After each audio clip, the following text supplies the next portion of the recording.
Brian was a 27-year-old medical student at Ohio State University. His mother had passed away just weeks earlier, a loss that deeply affected him.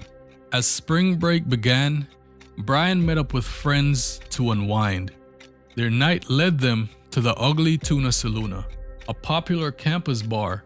Security cameras captured Brian entering the bar around 1:15 a.m., but he was never seen coming out.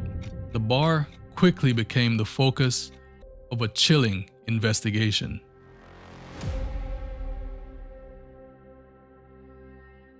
In the days leading up to his disappearance, Brian told his girlfriend, half jokingly, that he wanted to drop everything and disappear to live on a beach. I've heard that he may have said to Alexis prior to his disappearance, you just need to move on and find someone else. Some say he was depressed or possibly disillusioned about the path he was on. The Ugly Tuna Saloon was equipped with a surveillance camera aimed at the only publicly accessible entrance and exit. Footage clearly shows Brian entering around 1:15 a.m., but there's no footage of him leaving. Brian got up, he walked out, and it's a little lobby-like area at the top of the escalator. When he went out there, he talked to two girls, and then you see him walking off camera. Appears he's gone back into the Ugly Tuna Saloon, and that's the last time we see him on camera.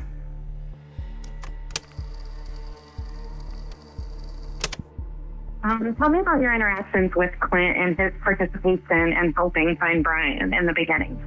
Well, Clint obviously was one of the last people to see Brian that evening. So, we brought him in, we talked to him, sat down, he gave us an interview and answered all our questions. And based on his attorney's recommendations, he pretty much stopped talking to us. This could mean that he either left through an unmonitored exit, such as the back door used by staff, or he could have hidden in the bar and exited much later when cameras were no longer recording. There's also the possibility of technical failure. Surveillance systems, especially in 2006, weren't always reliable. With all footage reviewed frame by frame, many find it inconceivable that he could leave without being seen, unless someone helped him. In the meantime, Brian's father, Randy, is desperate to know what happened to his son. What has been the toughest moment for you? Just not knowing or understanding what, why, where, how. I mean, there's just nothing that really fits. Some say he joked about vanishing and starting over, possibly because of the loss of his mother. However, the disguise theory remains unproven and unlikely because there's no evidence he brought a disguise to the bar, nor that he had one stashed nearby.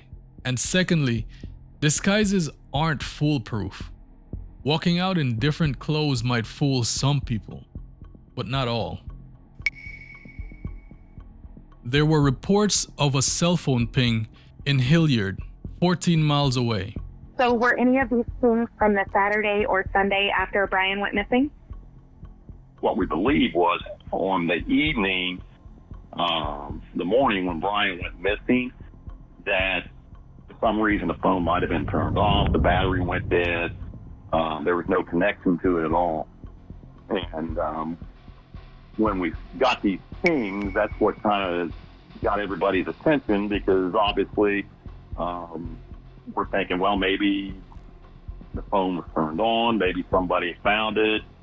I mean, all these things are going through your mind as to what it could be. But like so many other leads in this case, it led nowhere. Did he truly vanish on purpose? There was nothing that blatantly suggested foul play. If he faked his disappearance, he has maintained that illusion for nearly 20 years, a nearly impossible feat in this day. A son, a friend, and every day since, the world has never stopped looking. If you have any information about this case, contact the Columbus Division of Police or the FBI. Together, we can make a difference.